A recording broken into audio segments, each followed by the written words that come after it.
Good morning. And welcome to the Mainline Unitarian Church. I am Dr. Tracy Simpson, a member of your Board of Trustees. It's so good to be with you here this morning. It's very cold outside, but it's warm in here. And whether you're here in person or joining us online, welcome. I'm also delighted to welcome any visitors today. Please join us after the service for coffee and conversation in the fireside room so we can get to know you. Welcome to the Promised Land. You may ask, what is that? Often interpreted as our beloved community, the Promised Land. Maybe it's more than just a world. Maybe it's just a state of inner transformation. Here we emphasize the journey and the hard work required to build a better future. It is not a distant future heaven, but a reality we create in our current community. We come together in love to build the Promised Land through active daily effort and our work for justice, to support one another as we seek spiritual growth, connection, and more fulfilled lives. The Promised Land is inclusive. It requires centering voices that have previously been marginalized. And it requires courage. It requires enduring through difficult transitions. So whoever you are, wherever you've been, and whomever you love, wherever you are on life's journey, you are warmly, joyfully welcomed here. Be sure to check out the back of today's order of service or online to learn about our upcoming activities. Leading today's service, please welcome our Senior Minister, Reverend John Morehouse, our Director of Learning and Family Ministries, Dawn Starr, Sarah Sporchelt, our Music Director, David Brown, and our pianist, Jody Brown, as our Worship Associate, Mr. Paul Costa, and our very own MLUC Choir. Woo! And a special thanks to our esteemed media team. Please join me now in affirming our mission statement. Together, we transform lives through love, service, and our welcoming faith. Good morning, everyone. Our choir has had quite the week. Many of you know that we, on Friday, collaborated with 4 other UU congregations from the southeastern Pennsylvania area to perform Fauré's Requiem, which is a massive piece of music for choir, orchestra, organ. There were over 100 singers who all came together.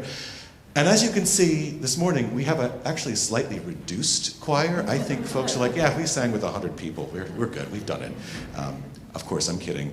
This is we are going to slightly reconfigure what you see in your order of service this morning for a couple of reasons. So first of all, my beloved wife, Caitlin, who is here with us, is recovering from a vocal injury. So we're swapping places as we have done before. She's going to be our conductor. I am going to be singing and playing the soprano solo on the violin. Let me rephrase that. I am singing, comma, and playing the soprano solo on the violin. I am not singing soprano, I assure you. And my mom will be swapping the organ for the piano during the Sanctus movement, because I don't make her life complicated quite enough.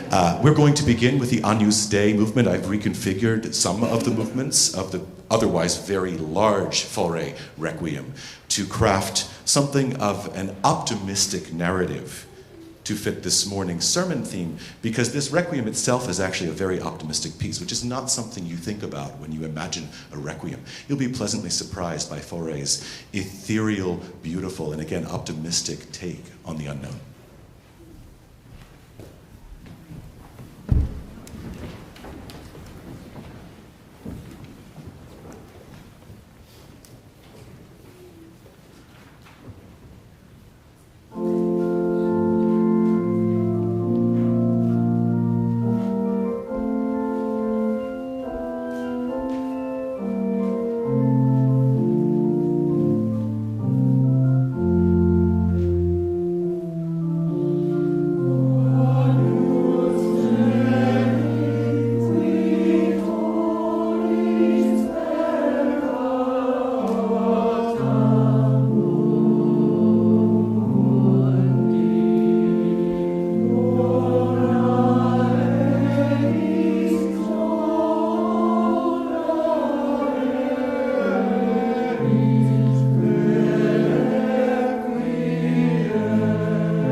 Our chalice lighting this morning is Hope is the Thing with Feathers by Emily Dickinson. Hope is the thing with feathers that perches in the soul and sings the tune without the words and never stops at all. And sweetest in the gale is heard, and sore must be the storm that could abash the little bird that kept so many warm. I've heard it in the chillest land and on the strangest sea, yet never in extremity it asked a crumb of me. Please rise in body or spirit for our opening hymn, number 116, I'm on my way. On my way to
So you don't get to see this when you're looking at the words up on the screen, but if you take one of your hymnals out, and I think is it 112?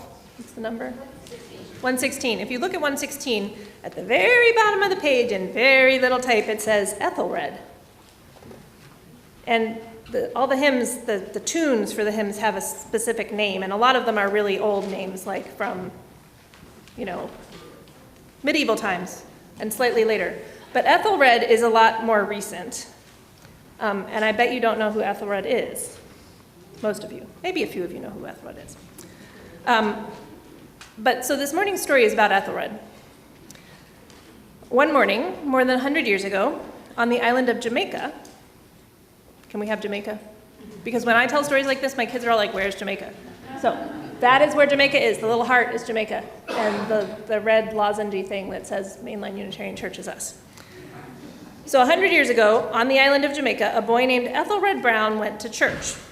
Usually at this church, the people sang their creed, their list of things that they believed. But that morning was Easter Sunday, so instead of singing the creed, the pastor said one line of it and the people would repeat it back. And Ethelred listened closely. The minister said things like, "We believe the Father is God, the Son is God, and the Holy Spirit is God, but they are not three gods, they are one God." Ethelred loved math, and this sounded confusing. He thought, how can 3 be 1? That doesn't make sense to me. So right there in church, he realized he didn't believe what everybody else around him believed. He was going to have to find his own way. Later that day at his uncle's house, so somebody around him believed something a little different, he saw a little booklet on the table that said, "The Lord our God is one God." And that made sense to him. The booklet was written by a Unitarian minister named William Ellery Channing. Ethelred read more and more and decided, I am a Unitarian. But there were no Unitarian churches in Jamaica. So once again, he knew he would have to find his own way. So he grew up and he became an accountant, because math, and got married and had 4 children. But when he was 32, he felt a calling in his heart. He wanted to become a Unitarian minister and start a church. He didn't know a single other Unitarian. I'm wondering about that uncle, but I don't know. But still, he didn't let that stop him. He wrote a letter to any Unitarian minister in New York City. And eventually, someone wrote back and said he had to attend school in the United States. And this part makes me mad, because that is not the answer. I mean, maybe that's true, but maybe you should offer some help along with that. There was a lot of gatekeeping, and in a bad way.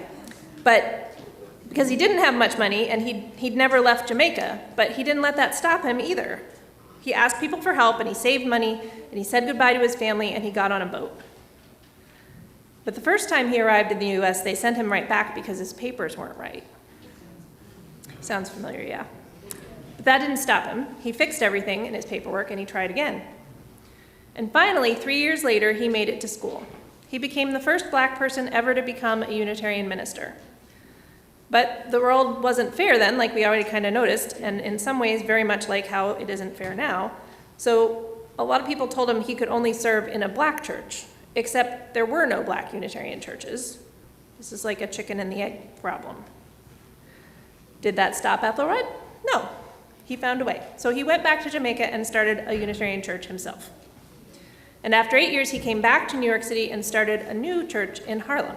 It wasn't easy. Money was tight. Some people were unkind, and he worked extra jobs. His family had hard times too, but he kept going. And he ended up building a community that lasted for 35 years and helped hundreds of people find a spiritual home. Can we have the picture of Ethelred? Forgot I had a picture of Ethelred. That's Ethelred. A handsome man. So that's who the song is named after. I'm on my way, because that's how he lived, always finding a way forward. I'd like to invite the children and youth to join me in the atrium where I will sort folks out.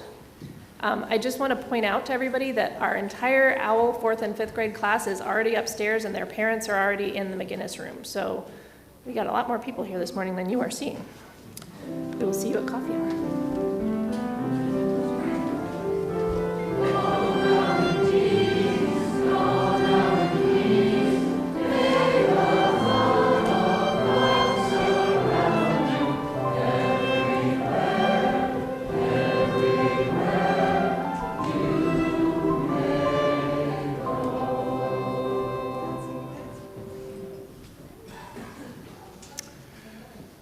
This month's offering outreach partner is Upper Marion Area Community Cupboard.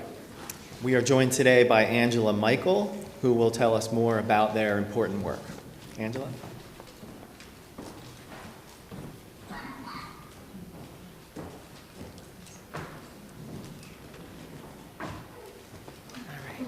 Good morning, everyone, and thank you so much for having me here today. It is an honor to be with you all and to be able to share about the incredible community that makes the Upper Marion Area Community Cupboard work possible. So who we are, I have to click this.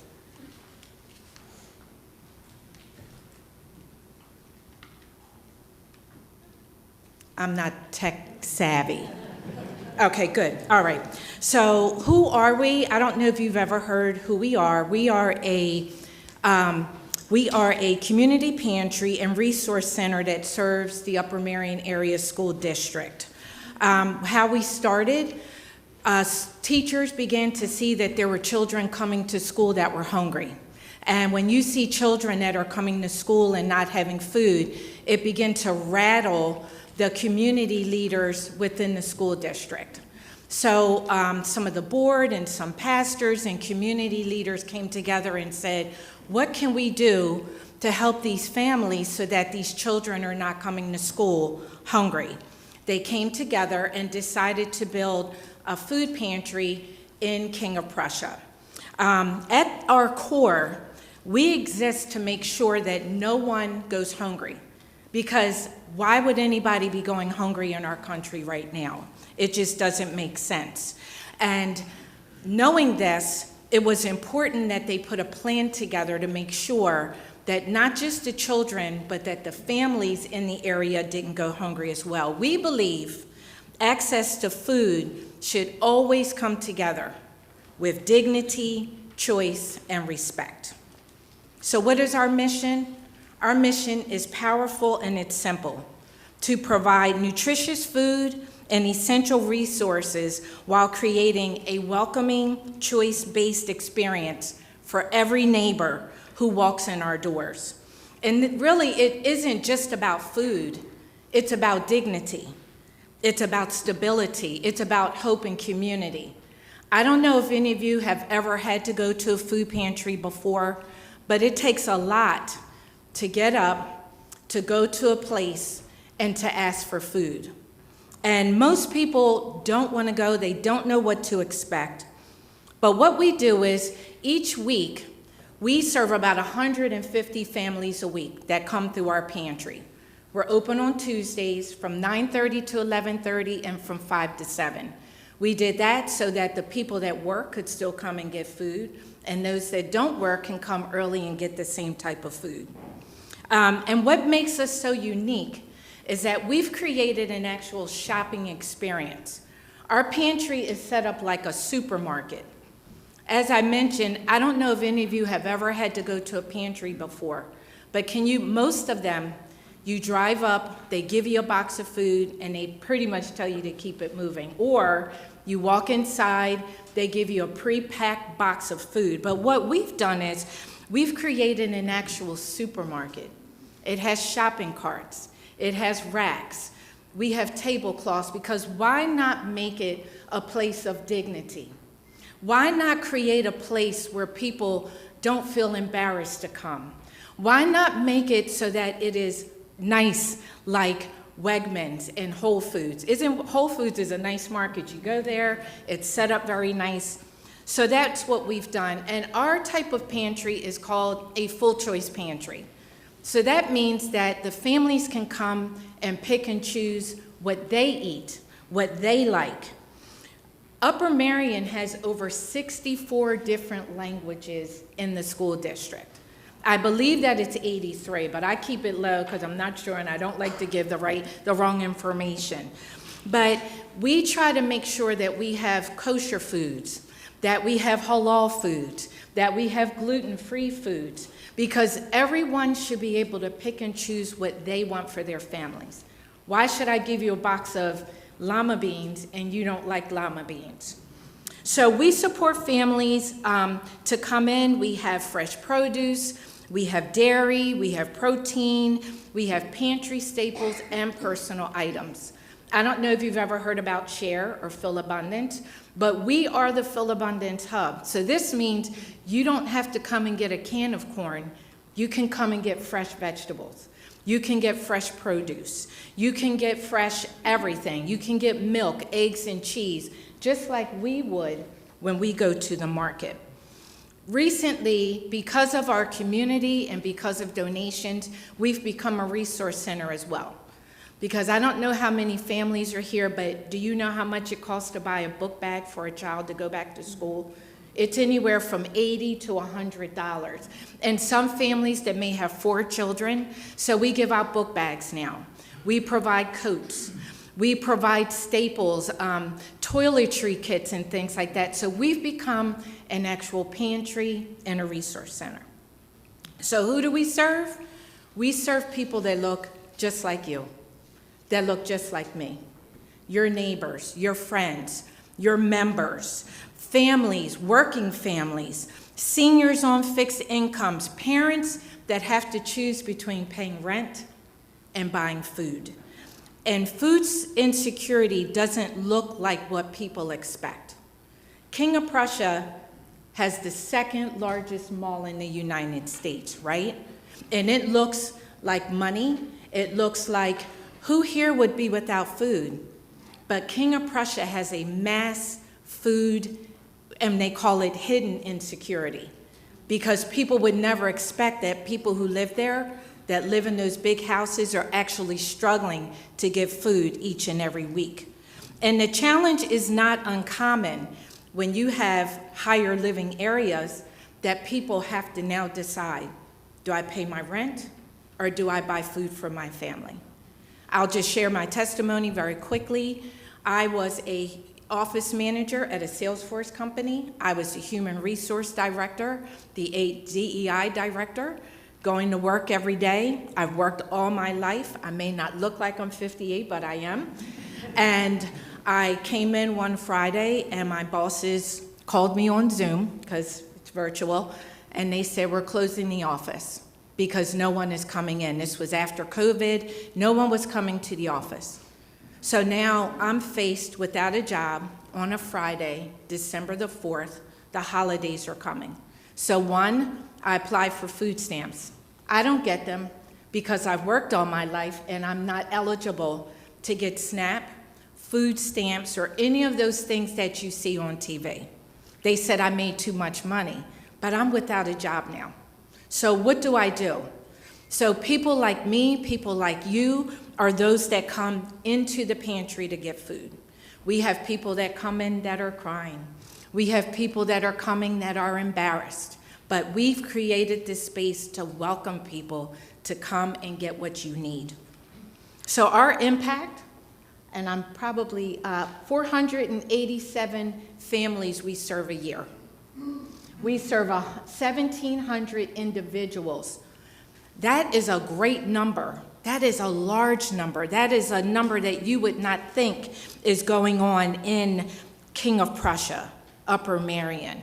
And all of this is made possible because of volunteers, because of donators. We're a nonprofit 501c3. We don't have streams of money and income that come into us. We have to go out and get everything that we need so that we can make sure that our families can have food just like you. But behind every number is a story. And as you know, things are very, very tough right now. The government shut down last year. They cut SNAP. Unemployment is high. Everything is going high. So with those raising numbers, it makes it tough for us. But because of the support from the community, because of the support from businesses and things like that, we're able to keep our doors open. And as you know, it hasn't been easy. It's been very hard. There were days that I went home last year wondering, am I going to have enough food to feed our families? Will we have enough milk? There were times when we couldn't give milk and give eggs. However, we survived. When Hurricane Ida came and destroyed the area, we were still there. When Bridgeport was underwater, Last year, we were still there, we were still standing, but the only reason that we stood is because of community. The only reason we're still there is because of donations and businesses and people like you and me that will give and help the pantry and help our families to be able to survive. So how can you help? Be a part of this great work. One, you can volunteer. And where's Sally? She told me to make sure that I mention volunteer. Sally's one of our great volunteers. We always need volunteers at UMAC. If you have some time, go on our website, umacc.org, go on the volunteer tab. We could always use your help because we can't do it alone. That's what community is. We stand by our neighbors. We stand by our families. Two, you can host a food drive. We are always looking for people to come together and get the things that we need.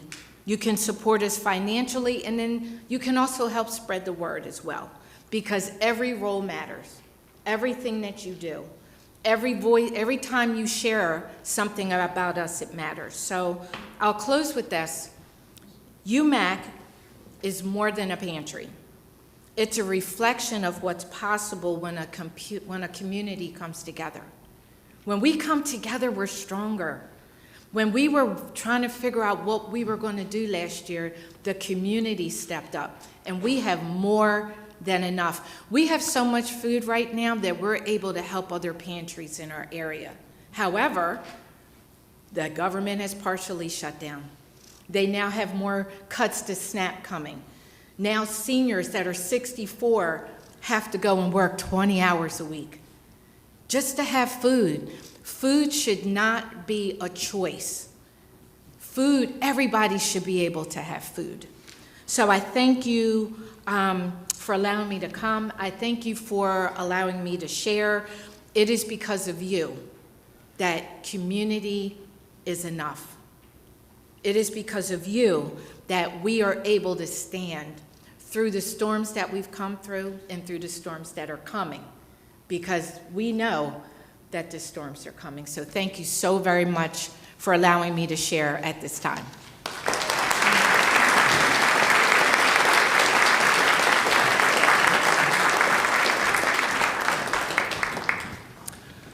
UMAC's work aligns with our UU values of love, justice, equity, and interdependence. If you would like to make a donation online, follow the instructions that you see on the screen behind me. If you are in the sanctuary, you can also scan the QR code that is on the order of service to make a cashless donation. The offering will now be gratefully received.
Candles of Community is MLUC's ritual of personal sharing and support in a trusted and safe environment. After each candle is lit, please join me in saying, "We hold you in our hearts." Molly lights a candle of remembrance. She reminds us all that mourning the loss of a lifelong companion can gradually dull with time. But as a holiday like Valentine's Day draws near, the void can suddenly seem acute again. She asks that we please pay attention to the widows and widowers you know and consider how you might warm their aching hearts. For all who may be suffering the loss of a loved one, we hold you in our hearts. Kathy Landy lights a candle of celebration in honor of her husband Mert's 90th birthday. They celebrated with a small family gathering, and Mert was feeling healthy and happy. For Mert, happy birthday, and we hold you in our hearts. Barbara Welsh lights a candle of joy. Even though MLUC's planned protest was canceled because of the brutal weather yesterday, Barbara and Pat Jordan joined a small group on Saturday morning at the Bryn Mawr branch of Citizens Bank to protest the bank's financing of ICE detention centers. Because of the wind, they were almost blown over at times. They were cheered on with more than 60 honks, while three drivers shouted mean words and one offered a rude gesture. For Barbara and Pat's intrepid spirits and joyful commitment to social justice, we hold you in our hearts. Craig and Linda Farr light a candle of sorrow for Craig's brother Brent, who passed away recently in the Philippines. For Craig and Linda, we hold you in our hearts. David Brown is delighted to wish his mom, our inimitable MLUC pianist, a happy 70th birthday tomorrow. Although she is somewhat disturbed by the number and far too humble to desire attention for merely achieving her 70th year alive, we celebrate Jody for all of the lives she has improved in her 70 years. David guarantees that every person in this room, including him, forgets how empty our hymns actually sound as written in the hymnal because Jody has spent the past 2.5 years spicing them up with her unparalleled improvisational skills. From classical chamber music to jazz rock fusion, Jody has graced our community with musical vitality and consummate creativity. Could anyone imagine an MLUC service without her piano playing? For Jody, happy early birthday, and we hold you in our hearts.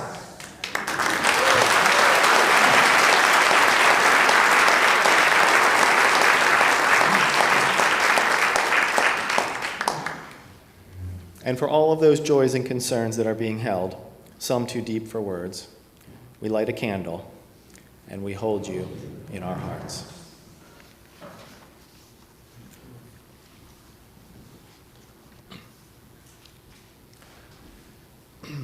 Today's reflective reading is an excerpt from Disturbing the Peace by Václav Havel.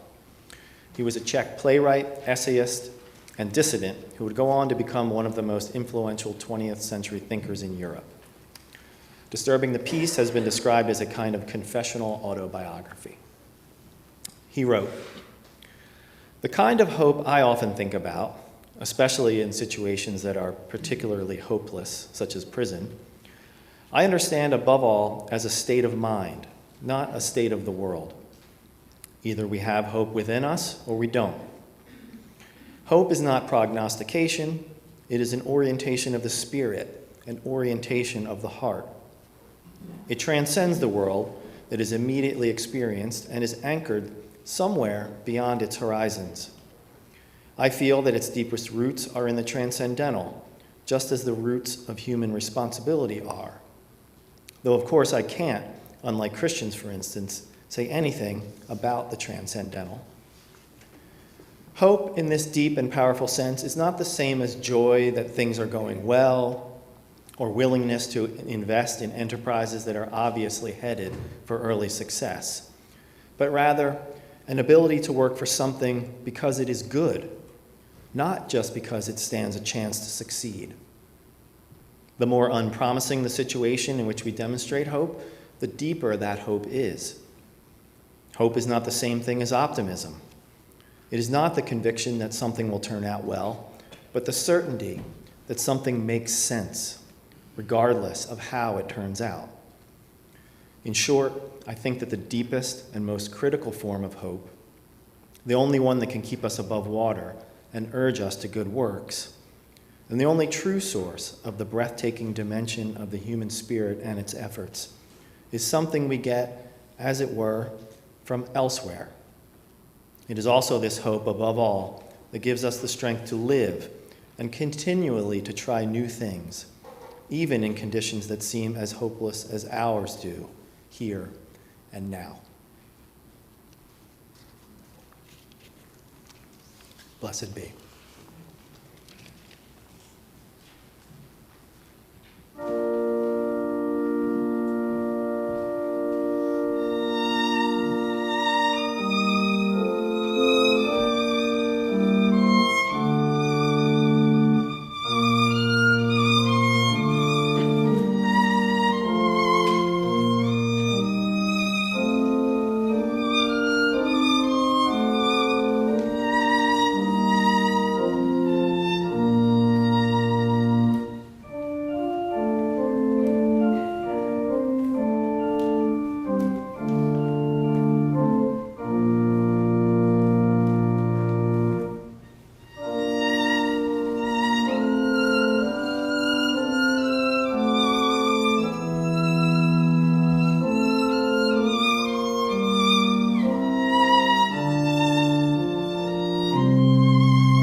Jody, thank you.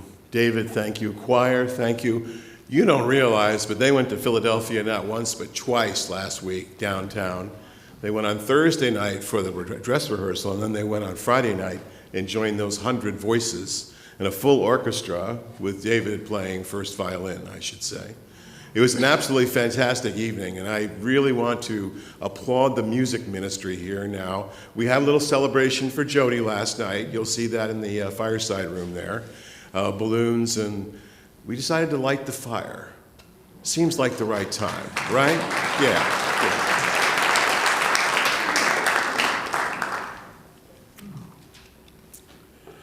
I want to begin with a little bit of Bible exegesis for you here. I don't do it very often, but I thought today made some sense. This is the story of Jacob. Jacob, the son of Isaac. Isaac, the son of Abraham. If If you're following your biblical narrative there, Abraham was the one who was going to sacrifice Isaac, and his hand was stayed by God, by an angel at the last minute. So Isaac had a little bit of trauma in his life, and he marries, and he has a couple of sons. Well, his wife has a couple of sons, Esau and Jacob. They're twins, actually. Esau comes out first, and Jacob is holding on to his heel. And that was the story, as it is so often in biblical narratives, of the second son wanting to be something more than the first. It should be familiar in many families, I think, too, whether it's brothers or sisters. Esau was the one who was going to inherit his father's tribe, his father's livestock. His inheritance was going to be given to him. And Esau was known as a big, hairy, kind of brutish guy. And Jacob was wily and smooth, and he was mama's favorite. And Jacob decides he's going to steal the inheritance from his brother. So he dresses up in a goat skin. And he goes and tries to get his voice really deep like this and say, "Father, I need my inheritance now."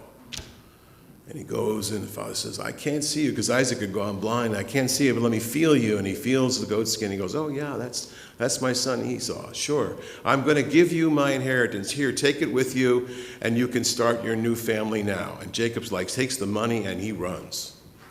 And he leaves. He leaves the promised land. And he goes to see his mother's brother, his Uncle Laban. And Uncle Laban has a pretty large tribe of his own. And he has two daughters, Leah, who's the oldest one, who was considered to be somewhat homely, whatever that means, and Rachel, who is the most beautiful. And Jacob wants to marry Rachel, and Laban says, "Well, yeah, okay, 7 years hard labor with me." So that's what he does, 7 years. And then at the very end of the 7 years, he thinks he's marrying Rachel, but they're all wearing veils. And he goes to the marriage bed that night, and it's Leah instead. And Laban says, "Well, I don't know how you do things where you come from, but here we always let the first daughter get married first." And he goes, "Well, you tricked me. I wanted to marry Rachel." I don't know how Leah feels about all this. This is all messed up, man. It's the Bible for you. And Rachel, he goes, "Well, I want Rachel." Okay, Laban says 7 more years. So now 14 years, and now he's got 2 wives, he's got 12 kids. He's got all this livestock, he's become quite wealthy, and he decides the time has come for him to return home. Now his father was dead. He knew his father, Isaac, had died, and so he sent message to his twin brother Esau, and he said, "I'm coming back." And he didn't really get an answer. So he says, "Well, I'm going to go anyway." And so they all migrate, and they get to this river. And Jacob says, "I'm going to send the rest of the gang over the river, and I've got to stay back here. I've got to get my head straight for this, because, my brother could kill me. I don't know what's going to happen." So he falls asleep. And he actually falls asleep. He has 2 dreams, but this is the dream that I want to talk about, is when the angel starts to wrestle with him in the middle of the night. And they're wrestling, and they're evenly matched. And he asks for the angel's name, and the angel won't give it to him. And instead, he gives him a hard blow to his hip. And he dislocates his hip. And now Jacob's got the angel in a headlock. And he says, "I'm not going to let you go until you bless me." And the angel says, "Okay. You've been called Jacob, which means to grasp." For all the Jacobs in the world, that's what it means, to grasp. "From now on, you will be known as Israel, for you have striven with God." That wrestling with the angel, that famous scene in the Bible, then changes Jacob. He's been this passive player, sometimes a little more wily. Drama of his destiny, he was going to overcome. He was a mama's boy. He was a trickster. He was worried now about his older brother. He was ignored by his father. He was tricked by his father-in-law. And he's trapped then in this darkness of the soul, and he wants to somehow make amends with the only remaining family he has, which is Esau. And so with this self-reliance, he's going to do the right thing, and now he's ready to go. He's ready to cross the river. But he's asking himself as he's doing this, is this really where I want to go? Do I really want to go back to the land that's really promised? Where am I migrating to? Or am I really just here to reconcile with my brother Esau? And in the very outward and literal sense, Jacob was returning to his homeland, but he was also returning to his destiny and returning to his guilt. If we look further into the story, and I think there's a lot here, we can see that traveling to the promised land is also about reconciliation. It's about love. It's about making right what is wrong. But his promised land would not be possible until he completed this most important task, and the task that we all have to complete, which is the promise of our own integrity. And I've been thinking about integrity a lot these days as we've watched on the frozen streets of Minneapolis people fighting back against ICE agents. I've been thinking of people, children in Denison, Texas, who are sitting there without their parents in a detention camp, in a concentration camp. I've been thinking about people who have been spirited away just even here in King of Prussia. It's happening now all around us, and I'm thinking about the integrity that we as good-meaning people must keep in our hearts in order to face this kind of injustice. Wrestling with the angels is a powerful symbol in mythology. It refers to a celestial force, yes, but it also refers, more importantly, to the force, the divine within us. Prevailing through the night as he did, Jacob was given this new name and a renewed identity. And he would use that identity to ask for forgiveness from his brother. He would do all he could to make this physical dislocation of his hip a reminder of the spiritual dislocation of his soul, which he was trying to put back into place. So where is our promised land, right, folks? In this winter of our desperation, as the masked federales, the true embodiment of their name, ICE agents, drag old men and women and children through the icy streets of our cities into unmarked cars, while we in outrage hold these phones up as if they were candles in the wind, shouting for justice, right? We, the massive we of this country, the massive exhausted majority of this country, crying in this moral dislocation of the very joints of our civility, we are raising our voices and we say, where is our promised land? Do you hear me? David Brooks, who was once considered the scribe of conservatives, who now seems quite liberal, how far we have come. He wrote a closing piece in the New York Times. He's leaving his position there, and he said, large majorities say our country is in decline, that experts are not to be trusted, that the elites care nothing about regular people, that only 13% of young adults think America's heading in the right direction, and 69% of us think there is no longer such a thing as the American dream. Loss of faith produces a belief in nothing. Trump is nihilism personified, with his assumption that morality is for suckers, that life is about power and force and bullying and cruelty. Global populists seek to create a world which only the ruthless can thrive in, and America has become the rabid wolf of nations. It's tempting to say that Trump corrupted America, but the shredding of the values from the top was preceded by a decades-long collapse of values from within. 4 decades of hyper-individualism expanded individual choice, but weakened the bonds between people. And multiple generations of students and parents fled from the humanities and the liberal arts, driven by belief that the prime purpose of education was to make money. Brooks said that we're abandoning our humanistic core. I'm not sure I agree totally with him there, but I do understand what he's saying when he says the elements of civilization that lift spirit and nurture empathy and orient the soul are playing a diminished role in America today. And the grievous cultural wound that has been the loss of our shared moral order is at the hip of our lives. We are told that multiple generations need to come up with their own values. Building your own theology, anyone? That the privatization of morality has burdened people with a task that they can simply not know what to do.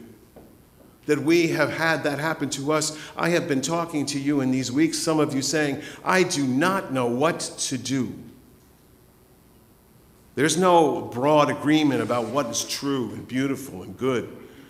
And without those standards, it's very difficult for us to imagine a trusting world. But beloveds, the good news is this: all is not lost. I do not believe it is lost. I have to believe, and this is more than optimism. As Havel said, this is really about hope. It's possible to reach the land of promise beyond what is so cold and barren now. Do you hear me here? It will require protest and voting and action and the things we're starting to do. And, you know, Pat Jordan, Barbara Welsh being out there in the cold, getting blown over by the wind. Bless you. Bless you for standing there. As Frances said to me when they called off the protest, she's like, how can they call off a protest? And I thought, well, they can, because there's going to be more protests, right? And there will be more protests, because protests are what we have right now. We have to take to the streets because it's the only thing that we can do. But as Jacob found in his struggle, and what we are finding now, I believe, is that we need to reinvent the moral culture in which we live. Not a culture of theater and opera, but the culture of decency and beauty and love, which is embodied in our lives and our families and this church. And I mean everything that shapes the spirit of this age, the moral, the intellectual movement, all that constitutes the shared water in which we swim. We can do this, friends. We can do this, and we can do it right here. This can be the place where we begin a new moral ecology. Amen. This building, right here, right now, or outside of this building, right here, right now. We are the promised land. That's the news. We are the promised land. An old friend called me last week. He said a former parishioner of mine had died quite suddenly with what his family thought was the common cold. He was 45 years old. I'd been his minister in sunnier times, in a world where love seemed easier to find and give.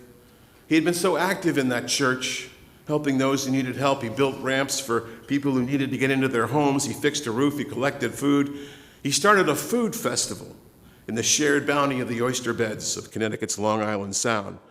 It became a nationally known food fair called Oyster Fest. Nationally recognized, raising millions of dollars in a weekend to feed hungry people. I remember him being so frustrated with the church, because churches move at a glacial speed. It takes a long time for us to make a decision. But he didn't wait. He moved forward, and we kind of bumped along. His life was full of promise, and I love it, overcommitment. And he painted large, impossible canvases like this one from George Miller. This isn't his, but something like that.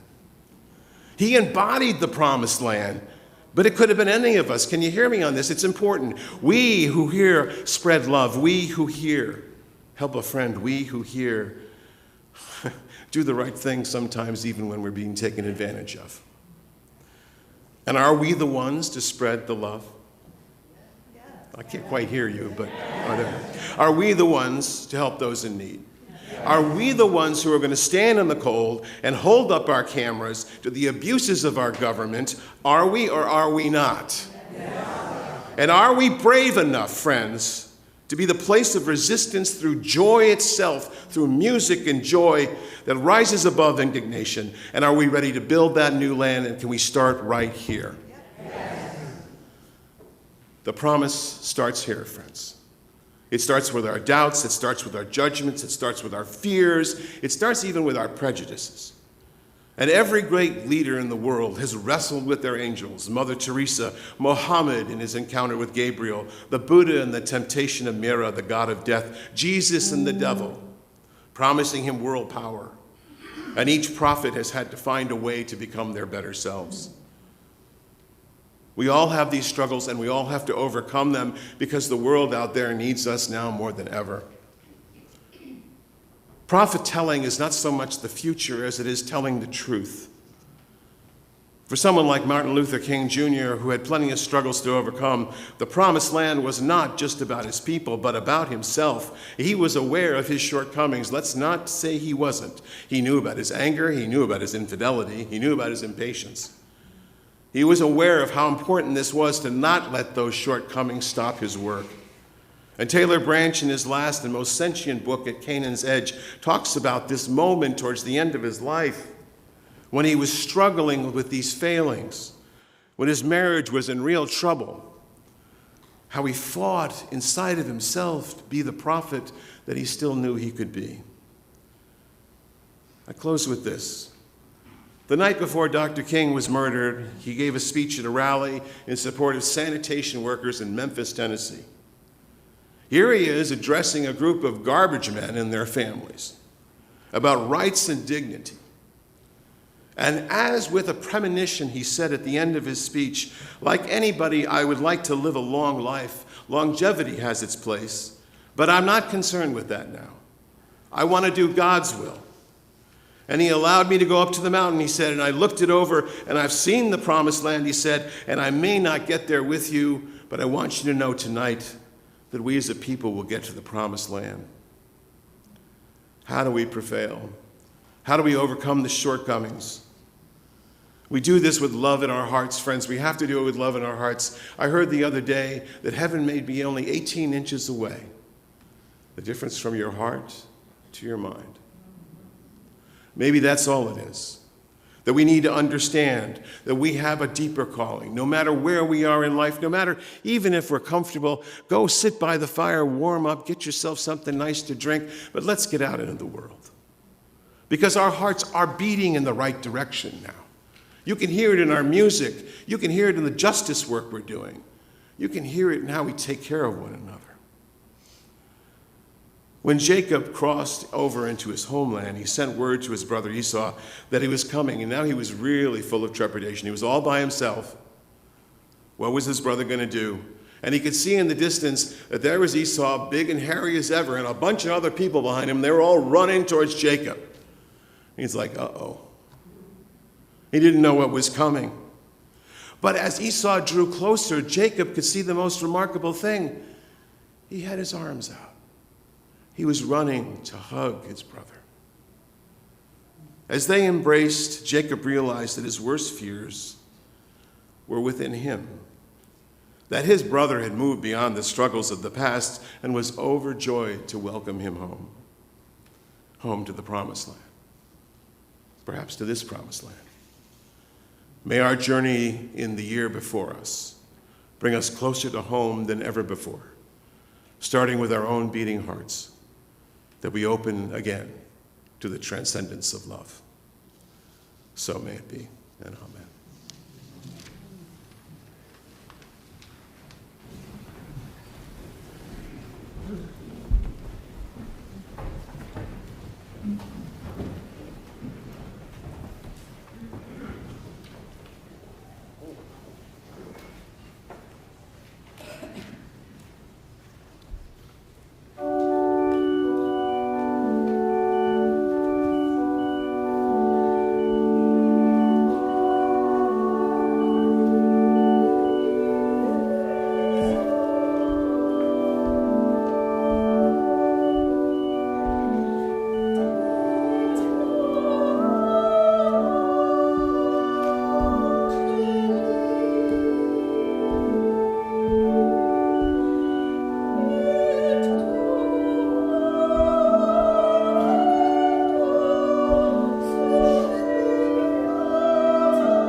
My colleague and friend Rebecca Savage says, "We have blessed each other with word and song, embraced the greater truth of our resilience, that what was terrifying is still possible within our hearts, that we come together and remember who we are and whose we are.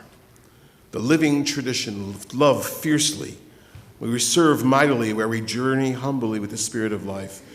And may we depart in peace and strength for those days ahead. May this resilience cascade, cascade, and cascade again until we come home." Please rise in body or spirit as we sing our closing hymn, "We'll Build a Land," number 121. Friends, it's really important to belt out the chorus on this one, okay? It's really important. It's a great song. Let's sing it.